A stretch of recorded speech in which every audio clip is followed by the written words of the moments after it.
دینی کام کو دین سمجھ کے کرو، عبادت کو دین سمجھ کر کرو، عادت کے طور پر نہیں۔ عادت یہ ہے کہ بس عادی ہو جاتا ہے بندہ، عادت چھوٹتی ہے تو ختم۔ دین کا کام عبادت سمجھ کے کرو، عبادت کو دین سمجھ کے کرو۔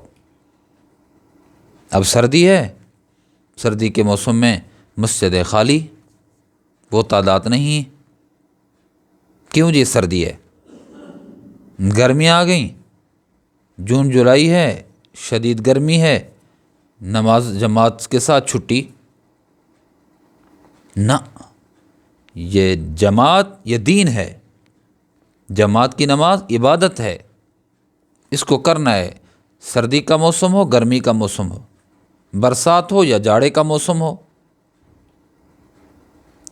اللہ کا حکم ہے، اللہ کے نبی کا طریقہ ہے، اس کو کرنا ہے۔ ایک ایمان والا یہ موسموں کا خیال نہیں کرتا یا موسموں کی رعایت نہیں رکھتا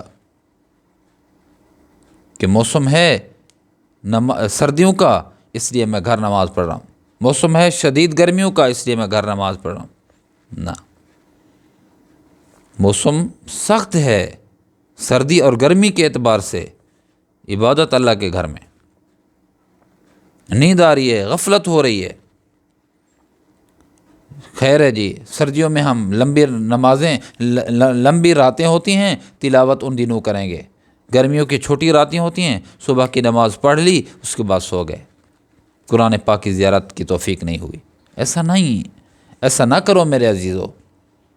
اللہ کی عبادت اللہ کا حکم سمجھ کے کرو، دین سمجھ کے کرو۔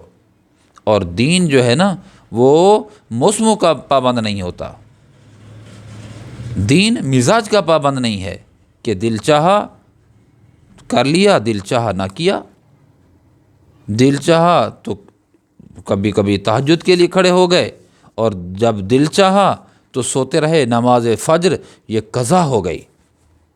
ایسا نہ کرو، دین کو، دینی کام کو عبادت سمجھ کے کرو اور عبادت کو دین سمجھ کے کرو، پھر دیکھو کہ اللہ رب العزت کی طرف سے رحمت کیسے برستی ہے میرے پیارے۔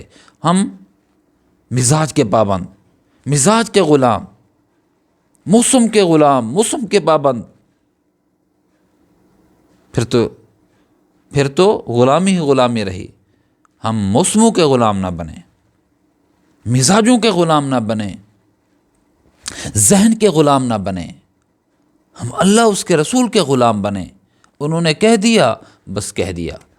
صحابہ کرام ہمارے لیے مشعل راہ ہیں۔ صحابہ کرام نے سردی گرمی کہاں دیکھی؟ سخت گرمیوں میں اللہ کے راستے میں نکل کھڑے ہوئے، سخت سردیوں میں صحابہ کرام نکل کھڑے ہوئے۔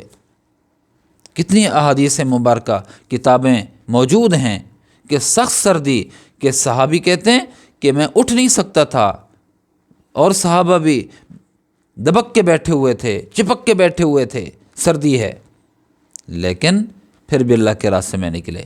گرمی ہے، پاؤں میں جوتے نہیں ہیں، عرب کی دھرتی صحرا وہ پورے جسم کو چھلنی کر رہی ہے، لیکن اس کے باوجود بھی وہ دینی کام کر رہے ہیں، دین کے لیے نہیں کر رہے ہیں۔ تو میرے عزیزو، میں اس معاملے میں جوان کم ہمتی کا مظاہرہ کرتے ہیں، بوڑھے آتے رہتے ہیں، جوان کم ہمتی کا مظاہرہ کرتے رہتے ہیں، موڈ اور مزاج کے غلام ہوتے ہیں۔ موڈ اور مزاج کے غلام نہ بنو، اللہ اس کے رسول کے غلام بنو، عبادت کرو دین سمجھ کر، اور دین اللہ کا حکم ہے، اس انداز سے کریں۔